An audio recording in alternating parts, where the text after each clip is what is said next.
Basically patience missing है। सबसे ज़्यादा जो मिसिंग है बेसिकली आज की डेट में वो है कि वी डोंट नो एग्जैक्टली कि हमको किस तरह का इंसान चाहिए अपनी लाइफ को स्पेंड करने के लिए। तो ये तो पहले भी नहीं पता था। पहले हम ऐसा सोचते ही नहीं थे कि मेरे को कैसा इंसान चाहिए, वो डिसीजन कोई और लेता था। अब आपको खुद को लेना है डिसीजन, तो now you need to figure out. जैसे फॉर एग्जांपल पहले के ज़माने में क्या होता था, करियर आप खुद नहीं चूज़ करते थे, उनके घर वाले उनको बता देते हैं कि तुम्हें यही करना है, मानो ये सरकारी नौकरी करनी है तो करनी है, किसी भी तरह से तुमको क्रैक करना है। तो उनके खुद के माइंड में कन्फ्यूजन नहीं होता है। हाँ, अगर उनका क्वेश्चनिंग माइंड है, वो एक्चुअल में इंटेलिजेंट है, तो वो क्वेश्चन पूछेंगे कि यही क्यों करना है, वो क्यों नहीं करना है, इतने सारे ऑप्शंस हैं। बट जैसे ही वो ऐसा क्वेश्चन पूछेंगे तो ये मत समझो उनकी लाइफ अच्छी हो जाएगी, उनकी लाइफ और कॉम्प्लिकेटेड हो जाएगी शॉर्ट टर्म में। लॉन्ग टर्म में देयर इज अ पॉसिबिलिटी कि वो कुछ अच्छा कर पाएंगे, बट शॉर्ट टर्म में there is going to be lot of conflict, lot of turmoil, because एक तरफ से उनके पेरेंट्स होंगे जो उनके ऊपर प्रेशर क्रिएट करेंगे कि हमारे हिसाब से चलो, एक तरफ से उनको खुद को करना है, प्लस उनसे गलतियां भी होंगी। अब गलतियां जब होंगी तो और ज़्यादा सब लोग मिल करके उसको रियलाइज कराएंगे कि देखो तुमसे गलती हो गई। तो बेसिकली ये जो सारी की सारी जो प्रॉब्लम है ना, चाहे रिलेशनशिप हो चाहे करियर हो, दोनों इंटर रिलेटेड है, क्योंकि अल्टीमेटली क्या है, एक decision, commitment to one thing और one person. It boils down to कि भाई हमको डर लग रहा है डीप डाउन कि कहीं मेरा डिसीजन गलत ना हो जाए। तो कैसे क्लैरिटी दी जाए कि आप जो सोच रहे हैं, या तो उस पर रिसर्च की जाए उस टॉपिक पे, या प्रोबेबली अगर आपको कोई पसंद है तो पहले उसे टाइम दो, उसको ऑब्जर्व करो क्या करना चाहिए, जिससे आपको क्लैरिटी हो कि ये जो मैं चॉइस करने वाली हूँ अब ये मेरे लिए है और अब मैं इसे पीछे नहीं हटूंगी। ऐसा कॉन्फिडेंस कैसे आए? देखो, सबसे पहले स्टेप में तो चाहे वो लव मैरिज हो या अरेंज मैरिज हो, गिव इट सम टाइम। एकदम से हाँ मत करो, बिकॉज द मोमेंट यू से यस तो फिर सब कुछ बहुत कॉम्प्लिकेटेड होने वाला है। अब आपने एक बार कमिट कर दिया अरेंज मैरिज में, मानो कि एक दो बार आप मिले और आपने हाँ बोल दिया, अब आप पीछे हटोगे तो अननेसेसरी प्रेशर्स क्रिएट होंगे। बट जब तक आपने हाँ नहीं बोला है, चाहे कितना भी प्रेशर आए कि I want to meet that person again, maybe 2 times, 5 times, 10 times, कहने का मतलब है कि give it some time. Okay, commitment इतनी जल्दी नहीं करनी, बिल्कुल नहीं करना चाहिए, क्योंकि पूरी लाइफ का सवाल है ना। जैसे करियर है, करियर में एकदम से आपने कोई चीज़ करी नहीं है, बस किसी को करते हुए देखी है और आपको लगता है कि ये करियर मेरे लिए बहुत अच्छा होगा और आपने कमिट कर दिया, और वहाँ पे आप गए उस ऑफिस में, आपने ज्वाइन किया, 4 दिन बाद समझ आया अरे मैं कहाँ फंस गया। It happens with me.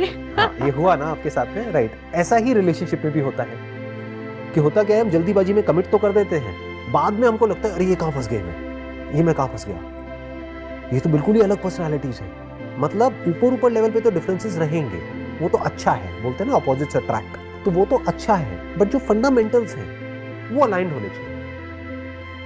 मतलब जो बेसिक वैल्यूज हैं आपकी और सामने वाले पर्सन की, that has to be aligned.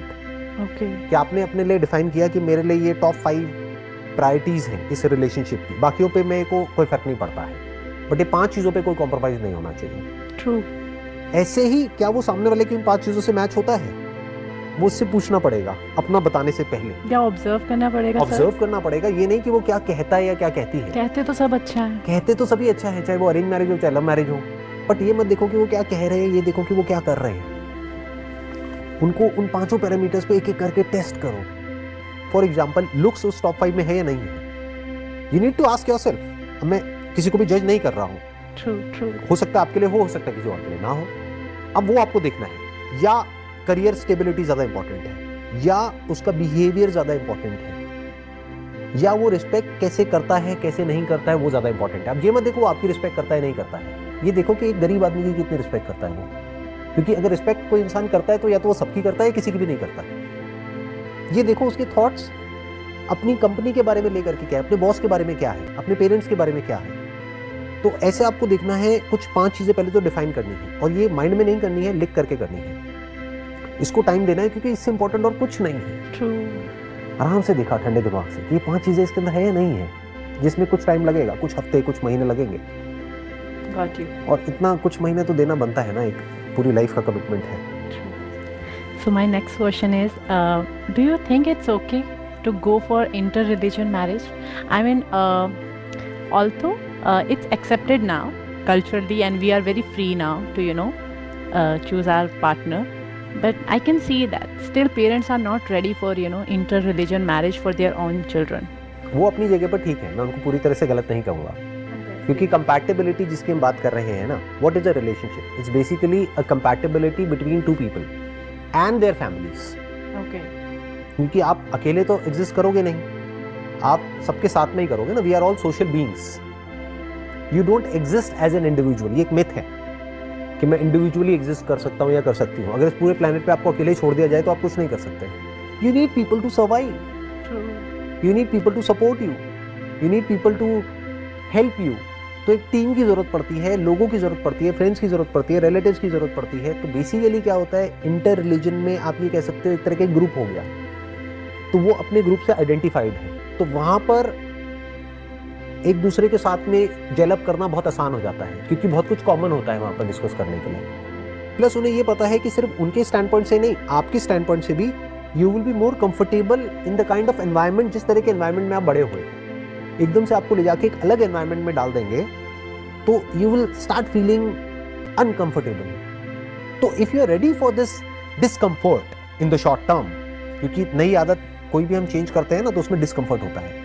For example, आप बचपन से ही पहाड़ों में रहे हो, माउंटेन्स पर रहे हो, हिमालय में रहे हो और बहुत एक ठंडे एटमोसफेयर पे रहे हो, आपको एकदम से ले जा करके रेगिस्तान में शिफ्ट कर दिया जाए जहाँ पर टेम्परेचर बहुत ज़्यादा है, तो क्या होगा? It will take some time. तो ये पता होना चाहिए। अगर आप ये सोचते हो कि भाई मैं इंटर रिलीजन मैरिज कर लूँगी और सब कुछ बहुत बढ़िया रहेगा, घर वाले भी खुश रहेंगे, दोनों के घर वालों में क्लैशेस होने के चांसेस हैं, आपके भी आपस में क्लैशेस होने के चांसेस हैं। जब भी दो अलग अलग लोग बिल्कुल अलग अलग बैकग्राउंड से, अलग अलग थॉट प्रोसेसेस से, अलग अलग रिलीजन से एक साथ में आएंगे तो फैमिली के लेवल पे भी क्लैशेस होंगे, पर्सनल लेवल पे भी होंगे, सब कुछ होगा। बट ये पहले से क्लियर होना चाहिए कि हमारे लिए जो इंपॉर्टेंट है इस रिलेशनशिप में वो ये 5 चीज़ें हैं, वो 5 चीज़ें तुम में भी है, मुझ में भी है। तो वो जो क्लैशेस आएंगे वो कुछ टाइम तक आएंगे, पहले से पता होना चाहिए, ताकि जब क्लैश आए तो आप एकदम से ये ना हो जाओ ये क्या हो रहा है। ट्रू। तो आपको पता होगा कि कुछ महीनों तक प्रॉब्लम रहेगी, 2, 4, 6 महीने, मैक्सिमम 1 साल। सब कुछ सेटल होने में टाइम लगेगा। जैसे कुछ आंधी तूफान आएगा तो वो कुछ दिन तो रहेगा, but you must be mentally prepared to face that. If you are ready for it then it's okay. आप दोनों तैयार हो कि प्रॉब्लम्स आएंगी। अगर दोनों बहुत मैच्योर हैं तो क्या ऐसी कंडीशन में इस चीज़ को सोचा जा सकता है या नहीं? सोचा जा सकता है, that's what I am saying, कि मतलब उसमें कोई बुराई नहीं है किसी ऐसे पर्सन के साथ शादी करने में जो कि बिल्कुल ही एक अलग बैकग्राउंड से आ रहा है। आप तो रिलीजन की बात कर रहे हैं, I am talking even about nationality for that matter, कि आप इंडियन है और कोई है जो मान लो अफ्रीकन है या यूएस से है या यूके से है या कहीं और से है, तो एक तरह से 2 अलग अलग कल्चर्स हो गए ना। True. तो you can even get married to that person, बशर्ते if you are ready to if you are ready to face the challenges that you are going to face in the short term and even in the long term. आपको ये ready होना पड़ेगा। बिल्कुल ऐसा है जैसे आप जिम ज्वाइन करते हैं नया नया, तो आपको पता है कि जो शुरू के कुछ महीने हैं वो बहुत मुश्किल होने वाली है, बहुत पेन होने वाला है, तो you have to go through that pain. तो if you are mentally ready for it तब तो आप जिम में टिकोगे, नहीं तो जिम को छोड़ दोगे 4 दिन में, जैसे 99% लोग छोड़ देते हैं। तो ऐसे ही अगर रिलेशनशिप में आप बहुत ज़्यादा मेंटली प्रिपेयर्ड हो, आप दोनों ही, कि अब जो भी होगा we will overcome it no matter what. इस अनरियलिस्टिक एक्सपेक्टेशन के साथ में अंदर नहीं जाना है कि नहीं नहीं सब कुछ बहुत अच्छा हो जाएगा। हम एक अनरियलिस्टिक एक्सपेक्टेशन के साथ एक रिलेशनशिप में चले जाते हैं कि हमको एक दूसरे से प्यार है, जबकि इस वर्ड को हमने कभी फिगर आउट नहीं किया व्हाट दिस लव इज। जिसको हम लव कहते हैं वो कुछ नहीं है, वो कुछ टाइम का एक अट्रैक्शन होता है इन मेजॉरिटी ऑफ द केसेस, कि एक दूसरे के एट्रीब्यूट्स की तरफ अट्रैक्टेड है। जब रियलिटी सामने आती है तो लव वव सब मिट्टी हो जाता है। So sir, tell us more about I heard people say few people are in love with God and people are in person also, right? So what is the difference between love with God and love with a person except this physical intimacy? What is the difference? जो love for God है ना, ये अपने आप में एक बड़ा ही abstract concept है। क्यों? क्योंकि व्हाट इज गॉड? गॉड को कभी आपने एक्सपीरियंस तो किया नहीं है। तो गॉड मतलब क्या? एक थॉट है, एक आइडिया है, एक बिलीफ है जो आपके माइंड में है, एक इमेज है।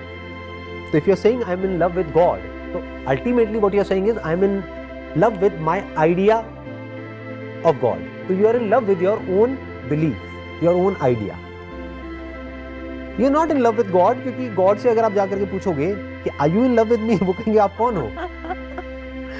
तो you are in love with your own imagination, which is okay because it gives you kind of a psychological security, जो कुछ लोगों के लिए बहुत ज़रूरी होती है कि इस लोनली वर्ल्ड में at times we need something to hold on to.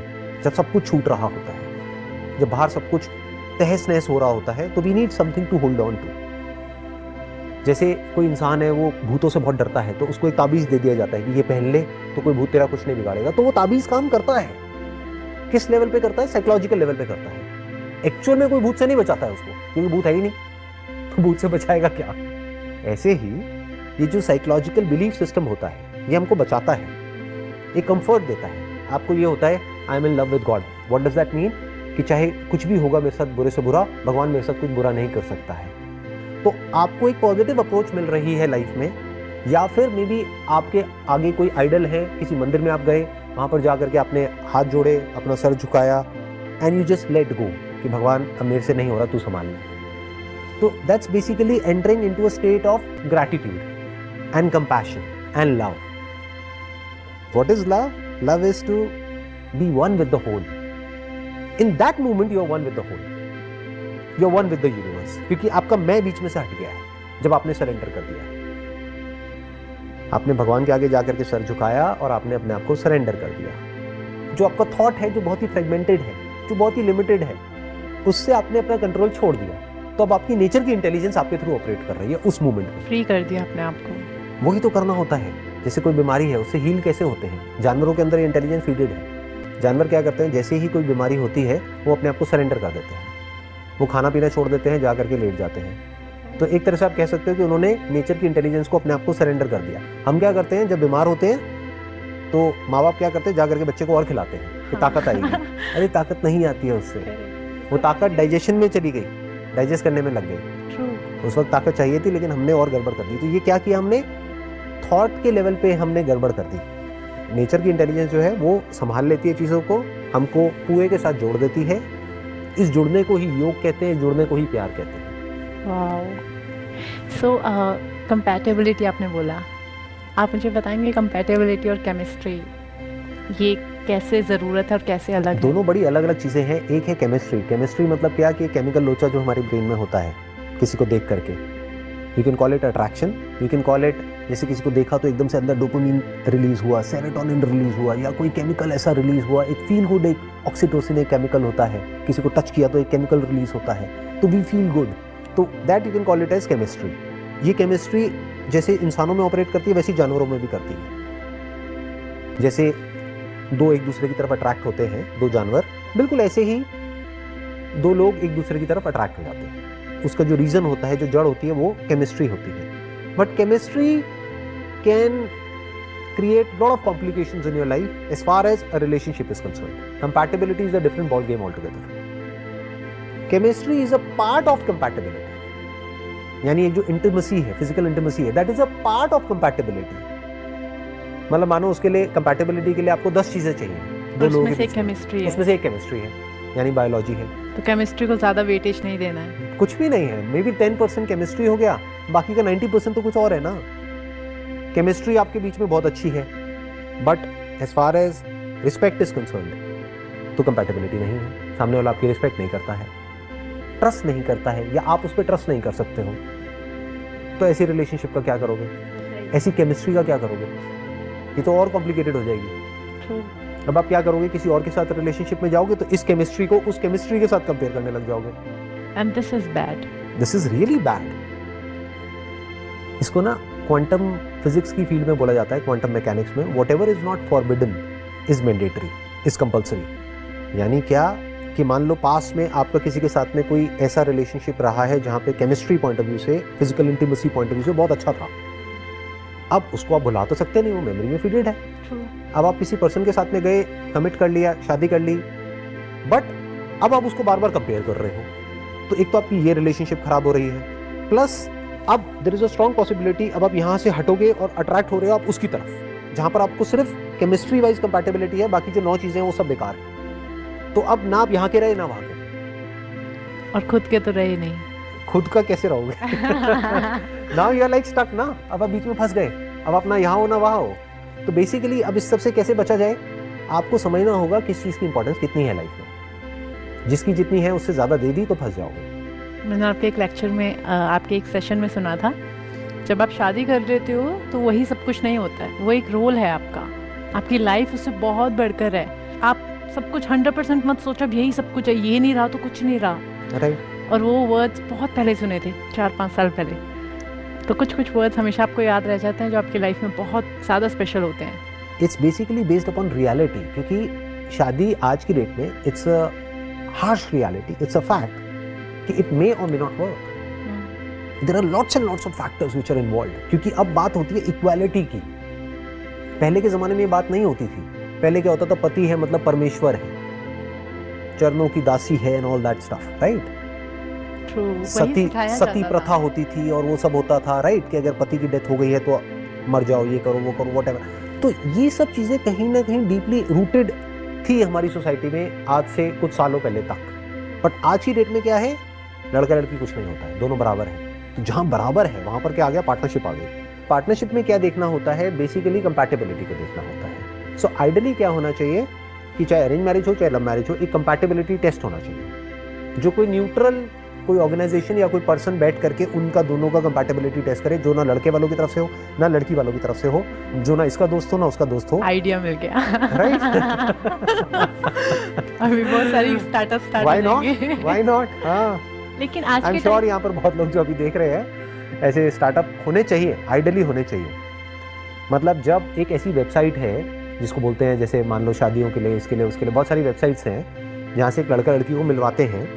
अरे तो उससे ज़्यादा इंपॉर्टेंट ये है कि कुछ ऐसी एक वेबसाइट होनी चाहिए या कोई ऐसी कंपनी होनी चाहिए जहाँ पर पैनल पर साइकोलॉजिस्ट हों जो कि ट्रेंड हो साइकोलॉजी को समझने में, और वो दोनों की साइकोलॉजी को समझे और इसको प्रेडिक्ट करें कि फ्यूचर में इनके सक्सेसफुल होने के चांसेस क्या हैं। उसमें क्या होगा, दोनों से अलग अलग तरीके से क्वेश्चंस पूछे जाएंगे और फिर उसको मिक्स एंड मैच किया जाएगा, कुछ दिन लगाए जाएंगे, उसके ऊपर रिसर्च करी जाएगी।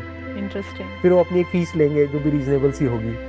तो ये अपने आप में एक स्टार्टअप भी हो सकता है, why not. So basically sir, आज के टाइम में रिलेशनशिप ले लो या मैरिज ले लो, आगे चल के प्रॉपर एक गिव एंड टेक थ्योरी रह गया है। इट्स लाइक आप मुझे इतना दें, मैं आपको इतना करूँगी। बिल्कुल। तो वो ग्रैटिट्यूड, वो सेल्फलेस सर्विस मिसिंग है। वो अब हो भी नहीं सकती, प्रैक्टिकली पॉसिबल भी नहीं है। उसके पीछे रीज़न है। क्या होता है, वो तब तक ही हो सकती है जब तक एक इंसान का इंटेलेक्ट डेवलप नहीं हुआ है। जैसे फॉर एग्जांपल कोई पर्सन है, वो बात करता है सरेंडर करने की, वो ही कर सकता है सरेंडर जो कि एक्चुअल में भोला है, इनोसेंट है। वो सेल्फलेसली सर्विस भी कर सकता है या कर सकती है। बट जो वेल एजुकेटेड है और जिसका एक वेल फॉर्म्ड माइंड है, वेल फॉर्म्ड अपनी आइडेंटिटी है, अगर उससे पूछो आप कौन हो, तो वो पूरा प्रॉपर्ली डिफाइन कर सकता है या कर सकती है, मैं ये थी पास्ट में, अब मैं ये हूँ, अब मैं ये करने वाली हूँ। तो वो एक हार्डन्ड एक इंडिविजुअल है जिसका इंटेलेक्ट बहुत स्ट्रांग है। तो वो दिखा तो सकता है बाहर से, या दिखा सकती है कि नहीं मैं सेल्फलेसली ये करूँगा या वो करूँगी, वो एक्चुअल में नहीं कर सकता है। It has to be give and take. For example, अगर ऐसे दो